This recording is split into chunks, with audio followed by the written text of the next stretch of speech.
We're constantly being asked to embrace the suck, whether you're in the military or whether you're just showing up at your job every single day. There's a lot of sucky things that you have to deal with. Positive psychology helps us face those challenges and that adversity and find ways to bounce back stronger than we were before. It's not about happyology. We are going to struggle in life. How do we struggle well? We can let this sucky thing ruin our day, or we can have a choice about how we choose to show up and how we think about this. Am I going to look for the gift of how I can be stronger as a result? At the end of the day, all of this is about choice. Welcome to What's Possible, a show for high performers who want to take their leadership, well-being, and overall life satisfaction to the next level. I'm Eileen Schaefer, and today we're talking about embracing the suck and other resilient secrets.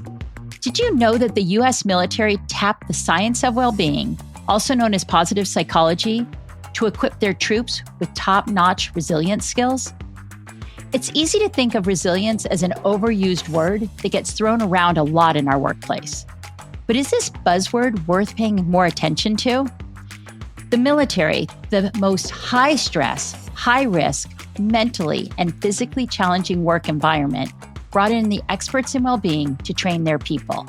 There might be something more to it. Should we be listening up and, more importantly, learning the ingredients for greater resilience? Take a listen to today's conversation with Niels Gott, veteran and positive psychology practitioner. Then you decide how being more resilient may or may not lead to your ability to navigate change and discomfort. Niels will help us uncover the answer to these burning questions. What separates people who have resilience training from those who don't? And what can we do today to be more resilient in the future? Niels was in the Army National Guard. He is an expert in well-being, an agile coach, and SVC executive coach. If anyone can help us understand the importance of resilience, it's Niels. Welcome, Niels, and let's dive on in. Awesome. Thanks, Eileen. I am thrilled as always to get to see you and spend some time with you. Well, thank you. And a little background for our listeners. I did a training session with Niels a couple years ago. We both got trained in Shift Positive, which is the tool that we use at SVC for 360s. It's an interview-based 360 tool. And at that moment, I knew Niels has got to be on our team. And so since then, Niels has become a good friend and a very, very requested coach. Every time I love to embarrass him with this, but it's true. Every time he does one of the 360s for one of his leaders, since it is interview-based, he's interviewing all these allies in the leader's world. And 9 times out of 10, the people who he's interviewing for his client decide they need to be clients of Niels. So you are lucky to get to hear from Niels today, and I can't wait for us to dive on in. Oh, shucks, Eileen, you're making me blush. I appreciate that. It's great to get to be in this space and get to interview allies. And as you know, when we were in that training together, I was already a card-carrying member of the Mutual Admiration Society. So I'm thrilled that I get to continue working with you today. Well, thank you. So let's jump in. And what I find so unique about you, Niels, is this blend of the military and positive psychology. And I would love for you to just kind of share how you first started hearing about positive psychology, because it is unique for you to have been introduced to it in the military. Absolutely. So this was probably about a dozen years ago, just after 2010, 2011. I was a company commander and I had some troops getting ready to deploy. And so this was an interesting situation because our whole unit wasn't shipping out intact. And as a company commander, I had lots of emotions about that, but that's another story for another time. But I was getting my troops ready to go. And the Army handed me what I came to know as master resilience training. This was new material that I'd never seen before, and it completely changed my life because, as I now know, and as you and I both are well aware, University of Pennsylvania, which is considered the home of the field of positive psychology, worked with the Army and the DoD to develop this training material. And so I've just been fascinated by just what becomes available through these skills. And I knew right away that these were skills that were going to help my troops be more effective, not just at their jobs as soldiers, but it was also going to help them in their lives. And so that's what really, as you know, launched me on my journey to become a coach once I retired from military service. And I think the thing that's really fascinating is it's just interesting timing in the world because, Dr. Seligman he was president of the APA in 96, I believe. And it was around then that he was starting to really work on positive Mhm. psychology as its own discipline. And that's about the time I was looking for my bachelor's, at least the master's that I was going to pick out when I was working in my undergrad. And so, had this been a field that was available to me, there's no doubt that that's what I would have done at the time. I poked at psychology for a minute and was really discouraged that it seemed to be all about how people were sick or broken or what's wrong with them. And I didn't have the Yeah, language yet to describe what I was looking for. I now know I was looking for positive psychology. How can we get the best out of people? How can we leverage strengths? How can we be more resilient? And so, long story short, that's really what this was all about, is that the Army was trying to help us be more resilient. And as I've already said, it wasn't just about being better soldiers. It was about how to face the challenges in life. And so I'm sure a lot of our listeners already recognize that positive psychology is not happyology. It's not just think positive, put a happy face on it. And in fact, I think that kind of an attitude can have an even more detrimental effect because absolutely. positive psychology recognizes there are real challenges in the world. And as you pointed out, the military is certainly one of the best laboratories for challenges. That's kind of the whole point. It's a lifestyle that recognizes and understands and embraces challenge, much to the tagline for today: "Embrace the suck." And so, um, again, I think that what's fascinating about all of this is that positive psychology helps us face those challenges and that adversity and find ways to bounce back stronger than we were before. Yeah. I'm curious before we jump even deeper. When you presented this, say, to the soldiers in your area, and you said, "Okay, we're going to embrace this idea and talk about positive psychology, resilience." What was the response? It was kind of mixed. I think it sort of depended on where people were in the organization, and granted, as a company commander, I have to recognize that sometimes my soldiers aren't going to be as direct and honest with me. If the boss is speaking, you're trained to listen, and so you have Yes. to gauge how things are being received. But what was really cool about this stuff is that it recognizes that at the end of the day, we're all complex human beings, and so I think the soldiers in my Mhm. unit embraced it pretty quickly. They also saw the value in it, and I think the other thing that was interesting was so I ended up being the rear detachment OIC for my battalion, and as I was getting excited about this training program and wanted to do more of it, my boss, the brigade OIC, came into my office, and he was very skeptical. He wanted to know why he should be investing in Captain Gott to go to more training. And I just paused and I said, "Well, sir, if the mission of this unit is to close with and destroy the enemy in close combat, I can't have my troops distracted by all of the other challenges in their lives. They need to be able to focus on Mm. the mission. This is a mission first organization, and these skills can only help them be better at that." And so I was really proud of myself for coming up with that on the moment, right on the spot. But I think I convinced him. He ended up sending me to the training, and as you know, I'm very grateful for that opportunity because again, that's really led me to where I am now. So, long story short, it's kind of across the board. People saw some folks were really excited about this, and I think other soldiers that have been in longer were. I mean, soldiers tend to be a skeptical lot, and they can be a little bit cynical and a little bit jaded. And so there was some apprehension in the early days, but I think a lot of folks quickly came around at what becomes possible.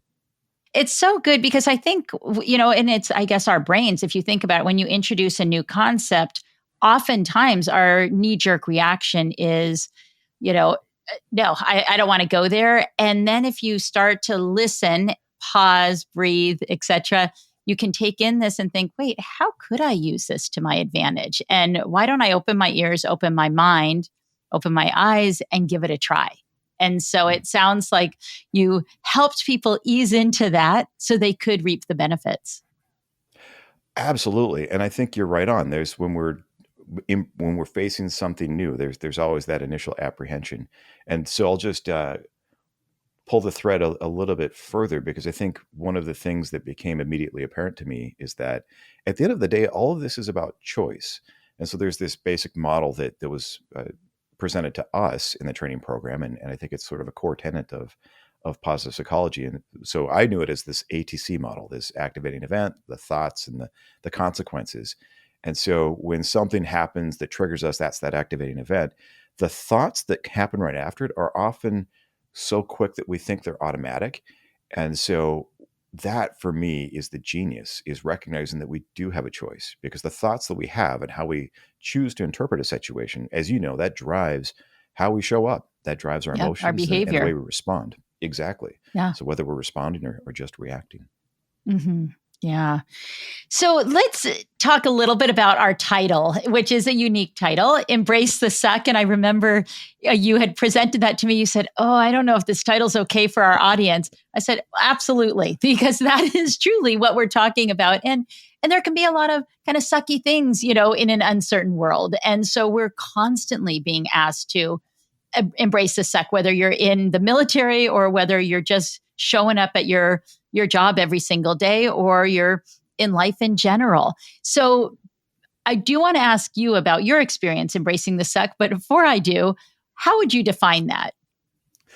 Oh, yeah. Well, to me, it's about finding the joy in the struggle. It's kind of a military euphemism. And I think a lot of troops, Mm. I think this transcends just the Army. I think a lot of branches use this same euphemism of embracing the suck. And it is because there's a lot of sucky things that you have to deal with. Your expected mission first, and you show up and do it. But again, I like to use it as the idea of finding the joy in the struggle, because back to that idea of choice, we can let this sucky thing ruin our day, or we can have a choice about how we choose to show up and how we think about this. Am I going to look for the gift of how I can be stronger as a result? So it all comes back to that for me. Yeah.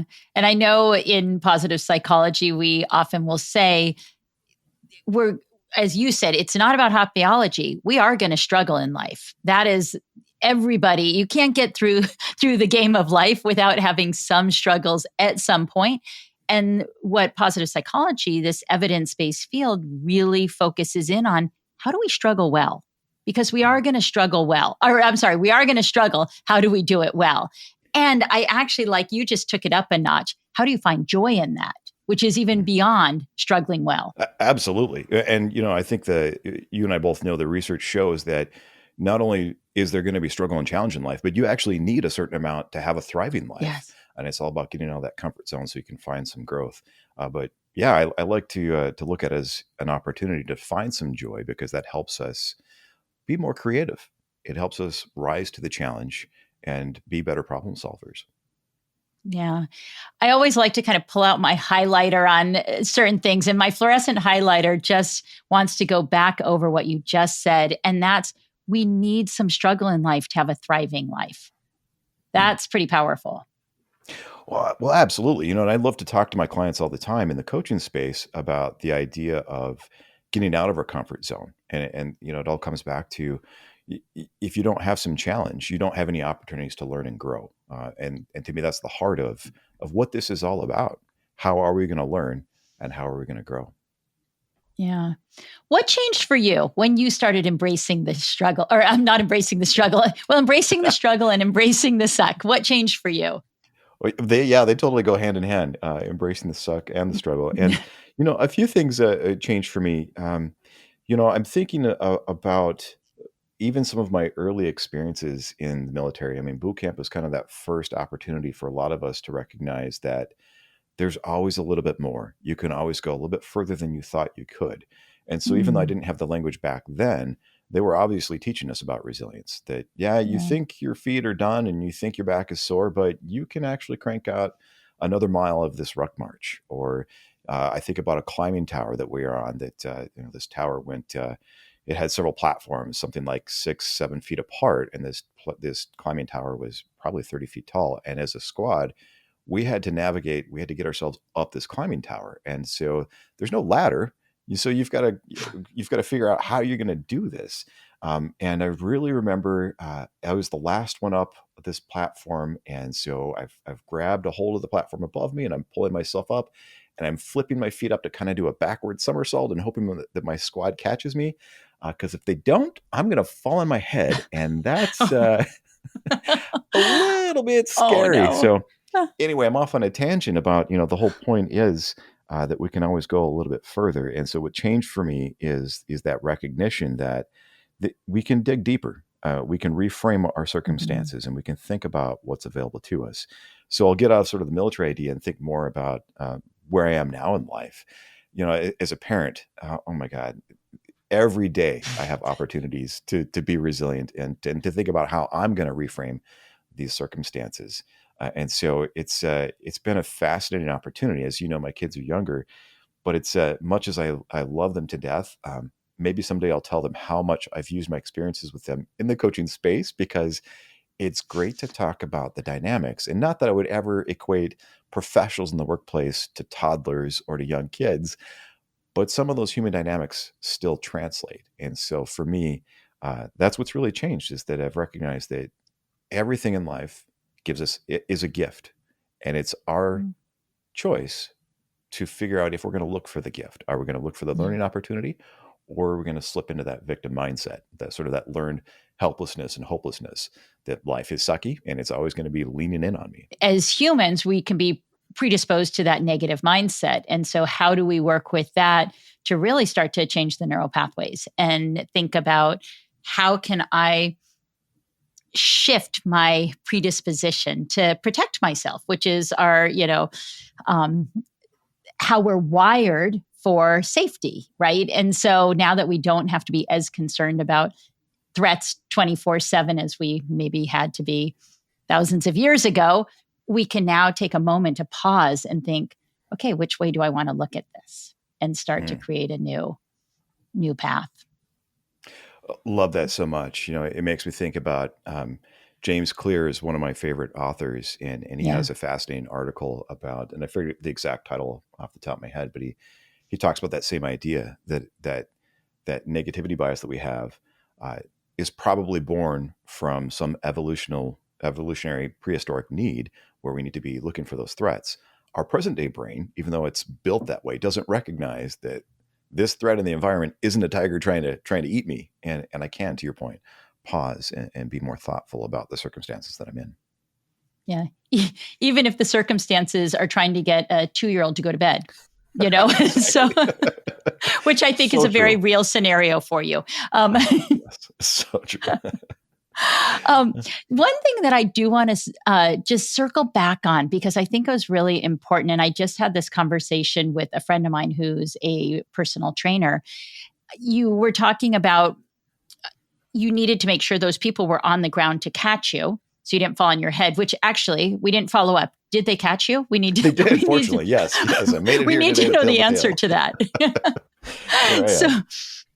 okay, so you are alive and your brain is still okay. You didn't fall on your head. The reason I wanted to circle back to that point was you're talking about resilience. You're talking about pushing yourself past what you think is possible. And I really want to highlight how important our teams are in that, and Mm, your community and the people around you. And I was just having conversation with this personal trainer who right now is training for a huge ride fundraiser for philanthropy. And I was asking her how her rides this weekend went, and she said they went really well. She said it was brutal. They went as further than they've gone so far, but they've been doing it all together. And she said I linked up with 3 other people. She said, and they had choices of which group to go in. The one group they knew they could just slam dunk, that would be easy. The second group they knew would be a stretch. The third really tough. They decided to go with the second one. And she said at any given time, one of them, never at the same time, but at any given time, one of them thought there's no way I can do it anymore. And she said, and so the other 2 of us would say, oh, yes, you can. And they would set up the circumstances to support that one person to finishing the ride. And she said that they each did that for each one of them. And she said, had any one of us been trying to do it alone, we wouldn't have completed it. And I think mm. I'm hearing that in your story too, is having all those people who support you. And when we look at it in a work environment, it's really important that we have each other and we know who's on our team. Oh, I love that so much, and I'm so with that. It reminds me of a couple of things, but I'm thinking about earlier on in the pandemic. Brene Brown was interviewing the Nagoski sisters who wrote Mm. Burnout, Emily and Burnout. Amelia. Yeah. And this light bulb moment's still sticking with me because, and I don't remember which of the sisters said it, was, the myth is that we think that the antidote to burnout is self-care. And while we need self-care, and that absolutely is important, the antidote's really about community. And so to your point, it's like, how do we wrap around and take care of each other? And I love that story of someone's flagging, and it's everyone else rallying around to pull them through, because I think about how many times that was true, both in my military life and in my professional life. And actually, just for a hobby, I actually do the Ragnar Relay every year. There's one right here in Minnesota where we run from, this year it's going to be from the state capitol all the way north to Lake Superior. We're going to end in Duluth. So it's just over 200 miles. And so Oh, every year I wow. do this, and I'm absolutely addicted to this event. I've been doing it since I think 2015 now. But it's that same kind of idea, is that we're putting ourselves in a very physically demanding environment. We're actually paying to do it. We're doing it on purpose. So a lot of people think we're absolutely nuts, of course, but it requires a team to pull together to make that happen. It's not just the logistics of how we're going to do it, but some of those legs are very difficult. And so just like the story of prepping for the training, doing the training for this charity ride, I think it really brings out the best in people. And that's I think the other neat thing about resilience as a team, to your point, is that it can bring Yeah. out the best in us. When we're at our worst, is an opportunity to bring out the best. Yeah. Well, and as you know, Gigi or Giselle Timmerman on our team, and I actually did a podcast with her on well-being in particular, and well-being as a team sport, because it really is. It's the environment. We can't be pointing fingers at ourselves or at other people that it's their responsibility alone. It's what is that environment, and how are we really supporting one another? I love that so much. Yeah. That's fantastic. For anybody who's listening who is not familiar with the book that Niels just referenced, it's called Burnout. It is a phenomenal book. So I highly, highly recommend the book Burnout that Niels was just talking about with the Nagoski. I never pronounce it correctly. I Nagoski kind of screwed up all the sisters time too, so my who wrote apologies it. to them. Right. Yes, me as well.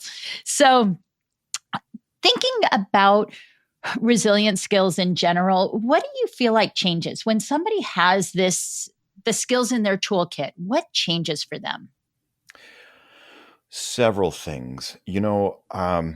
Rick Hanson is another big name in the field, and he's got a great book called Resilient. And so for anybody that wants to dig more into the topic, I can't recommend that one enough.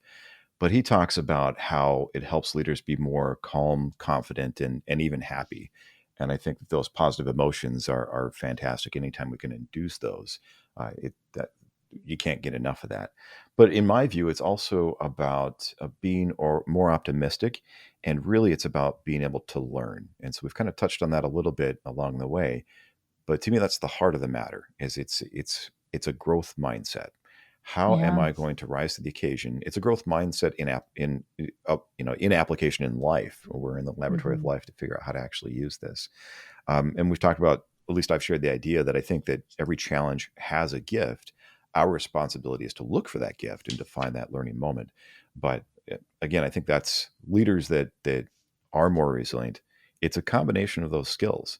It helps them show up and rise to the, the challenges of the day with more creativity, because they're coming from a place of calm Yeah. confidence, and they're coming from a place of being resourced.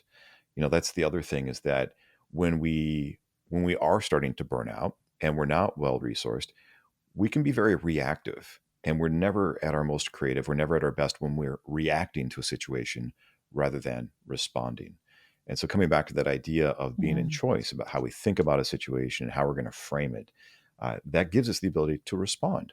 And so rather than letting our emotions rule the day, and emotions are important, don't get me wrong. I think we need to feel all the feels, but it's all about in context. What are the outcomes that we want to be able to achieve as a leader? Uh, we're only going to be able to get to those if we can show up from a place of being resourced. So I feel like that got to be a longer answer than maybe I intended, or maybe than you're looking for. But I think it's, it starts with those key skills. Yeah. No, it was a great answer. And I love that phrase, calm confidence. That's such a beautiful, if you were to see somebody who you felt like had calm confidence, what would they be? How would they be showing up? How would we know they had calm confidence? Mm. I start to think about being heart-centered.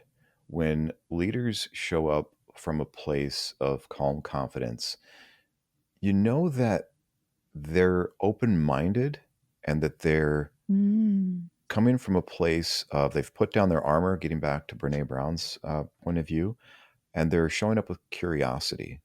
How can we work together to solve the problems that we're facing? How can we assure our mutual success? To me, those are the best leaders. And I'm even thinking about, I feel like I'm quoting a lot of books today, but that's It's kind of how great. I am. It's great. It'll help you at the end of our conversation, but you are going to have to pick just one by the end. That's right. That's right. That is coming up.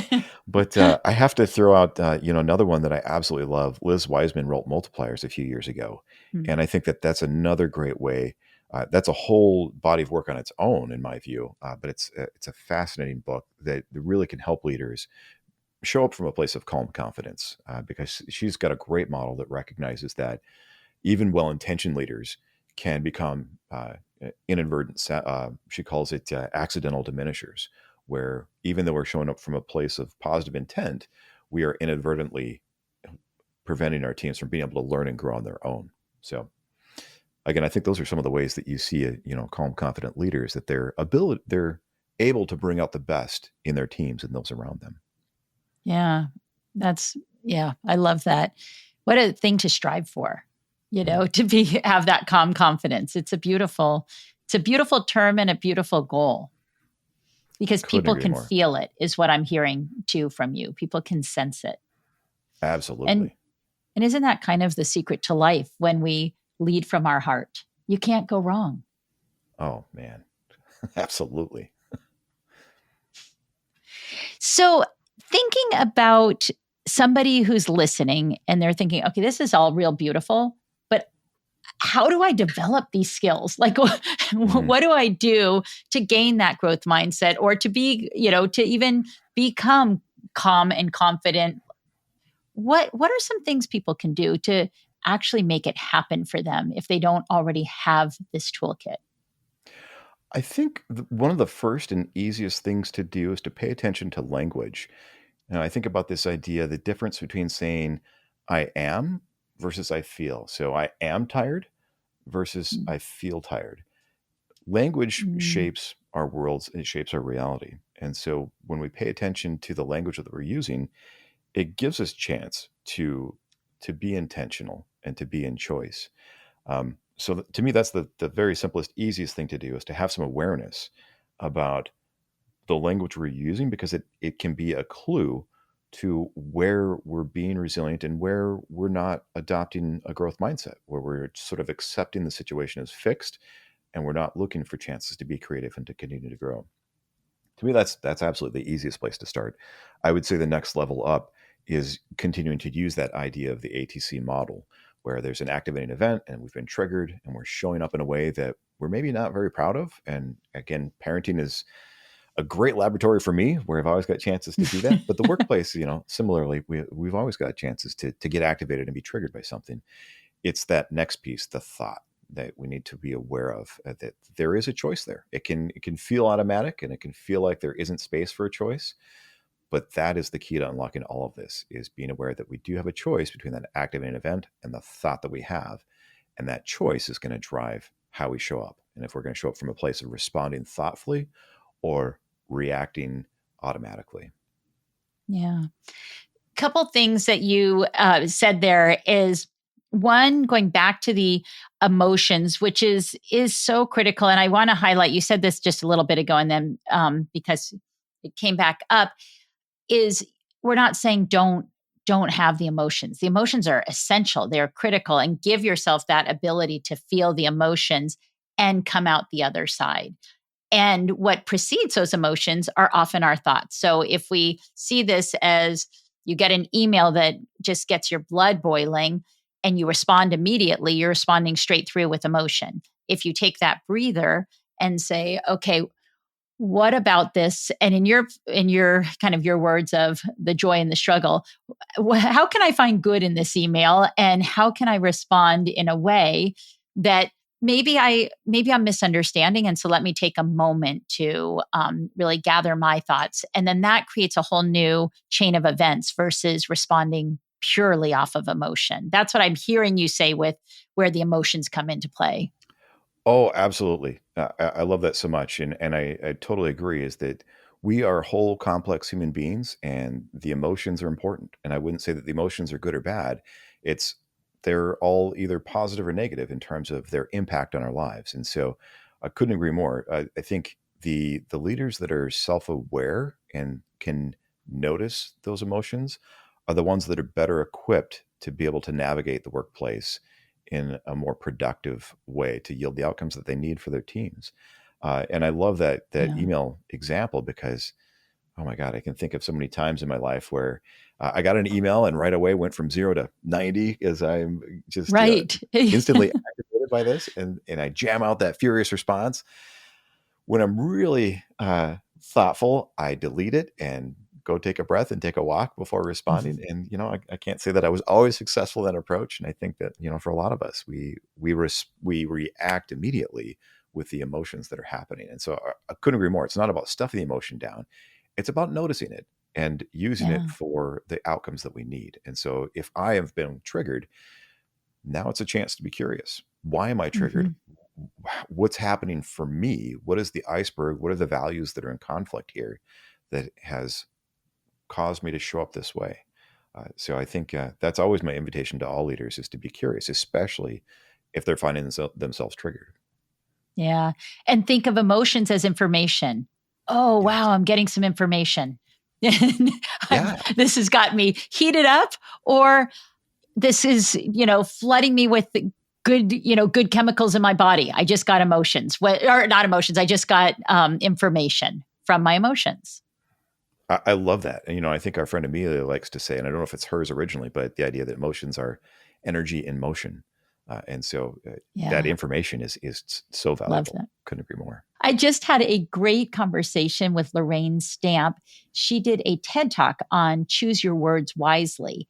And so I had her on the podcast and we talked about the power of words. And I know you were talking about that's one of the first steps for being more resilient. And so she talks a lot about being so aware of our language. And we like to say sticks and stones may break your bones, but words will never hurt. And she's done a tremendous amount of research on this. And words can hurt a lot. It can change the trajectory of your life. Oh, so very true. I couldn't agree more. And that's the thing is that perception becomes our reality, but how do we form that perception? It's the language that we Mm. have. And so Yeah. I absolutely love that. Yeah. And it's the language that we use for ourselves in our thoughts. It's also the language we use with others. So, So very true. yeah. Yeah. So, Niels, this is your big, huge question of the day. What is possible when someone is a resilient leader? Oh man, so much. But I'm not going to cop out and say everything, even though I think that that's absolutely true. Um, I think what's most possible is that we can be a whole lot more creative to solve the challenges in front of us. The world needs creative leaders now more than ever. And if we're going to be able to face the challenges and the problems of our world, we need to be able to draw on resilience. I'm thinking about this idea of human adaptability versus the pace of change. And we all know that the pace of change is accelerating. That's always been the case in technology, but you can look around at nearly any part of the world and you can see that the pace of change is continuing to accelerate. Well, there's a supposition about if you just draw a graph and you plot that pace of change and you draw human adaptability as a line, where those two lines intersect. Have we passed that point? I don't know. As you think about what we've seen happen in the AI space in the last couple of years, machine learning's been a thing it's been a technology for a long time, but now we're starting to see real application of these technologies. And on the one hand, it's incredibly exciting because human creativity can use these new technologies in new and incredible ways. But there's also a downside. We're not fully aware of the impact, the second and third order impacts of of these technologies and of all of the other challenges in the world that we're trying to solve. So again, long story short, I think that we need resilient leaders more than ever. And so for me, that's what possible is that we can be a whole lot more creative. You're right.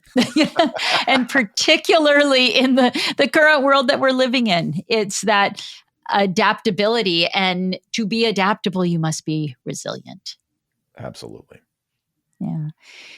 All right. So what is one morning ritual that sets your day on the right track? It's all about breathing. And you already know the power of breath, and that's why we do a lot of that at SVC. But having a moment to just pause and breathe is an incredible tool to get myself centered for the day. And I think a lot of leaders can use that to be more intentional. So for me, it's that. And if you've got a chance to get a little physical activity in, that's always a great way to set your day up for success. Of course, that comes from 22 years in the Army, but it doesn't have to be an 11-kilometer ruck march before dawn. It can be as simple as just a quick walk outside or with a cup of coffee, enjoying nature. Yeah, movement is always huge. And breath, it's so funny because it's something that, obviously we do all day long. That's what keeps us alive. At the same time, we forget how powerful it is when we're intentional and we really pause and think about our breath, and it can help reset our system. Going back to that calm confidence, it can reset our system. For listeners who are looking for another outstanding podcast, I highly, highly recommend the podcast In the Arena with Leah. Leah Smart is a very good friend of mine and Niels. She's also an SVC coach. And she did a specific episode with James Nestor on his book called Breath. So highly, highly recommend that episode. It's really interesting. And he gives some good exercises to do that are quick and easy, but it really can change the course of your whole day. Actually, I was going to say your morning, but your whole day. Absolutely. So very true. All right. Now, favorite book. You have named many, many, many books during our time together today. You must pick one book that you're going to recommend to our listeners. It's killing me that me. That's so hard to do. Books are like my kids. It's impossible for me to pick just one. But I will recommend this one that just came out. One of my favorite coaches in the world, Michael Bungay Stanier, How to Work with Almost Anyone. He just recently self-published this one, and it is full of great ways to, as the subtitle of the book, 5 questions for building the best possible relationships. We've talked about teams and resilience and how they go hand in hand. And I think this is a fantastic way to do that. His previous book, or one of his previous books, The Coaching Habit, which I did not realize was the most recommended book in the coaching space. I should have known that because I recommend that book all the time as well. But Michael Bungay Stanier is a fantastic human, and he's done it again. This book is incredible. And it's How to Talk to Almost Anyone. One more time. How to Work with Almost Anyone. How to Work with Almost Anyone. And I have that sitting on my desk thanks to Niels and an organization that he works with. Actually, most of our coaches got that book sent to us. So I cannot wait to dive in. Thank you. Yeah, my pleasure. So as we wrap it up, let's bring it all together. I'm going to ask you 3 different things. What is one big idea takeaway that you hope our listeners leave with today? That there is always a gift. I hope that our listeners can recognize that we need adversity and we need challenge, and there's always going to be a lesson or a gift. And that's our responsibility, is to look for how we're going to learn from the situation to continue to rise as our best for the situation. Yeah. Find the gift. Excellent. One mindset shift. That we do have a choice. I've talked about the ATC model a couple of times, and for me, that was the heart of introduction to resilience. And it's still so powerful for me today because just because it's a simple model doesn't mean that it's always easy. But again, the genius is we do have a choice. And so I hope that leaders can, and listeners to our podcast can recognize that despite how quick those thoughts can come, there's always a chance to be in control of how we're thinking about that situation. Yeah. And I always like to think about that. There's a lot that's not in control in our lives that we cannot change, we don't have control over. But our mind is the one place that we can look at, how do I want to look at this? Yeah. So very true. Absolutely.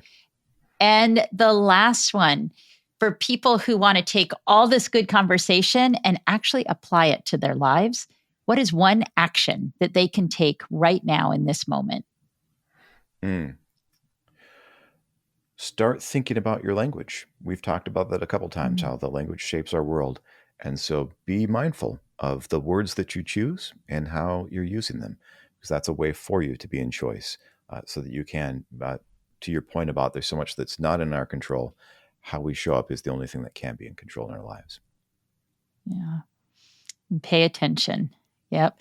And for those who want to listen to more about language, do take a peek at our podcast with Lorraine Stamp on the power of your words. That will be coming out shortly. So keep your eyes peeled for Lorraine Stamp. And today you can go search her up on Google and find her TED Talk. And again, it's called Choose Your Words Wisely. Niels Gott, what a pleasure. I love being with you. Thank you for being here today. Thank you, Eileen. You know that the feeling is mutual. My day is always better when I get to spend some time with you. Thank you. Thank you. And thank you to everybody at home or on the go for listening. If you find this show meaningful, please hit that follow or subscribe button. It helps more people find what's possible organically. If you have questions about anything we've talked about, please drop me a line at podcast@svchange.com. I read every single email that I get, whether that's an episode idea, a guest recommendation, or just a simple note about how the show has impacted you. I would love to hear from you. I'm Eileen Schaefer, and I'll see you on the next episode.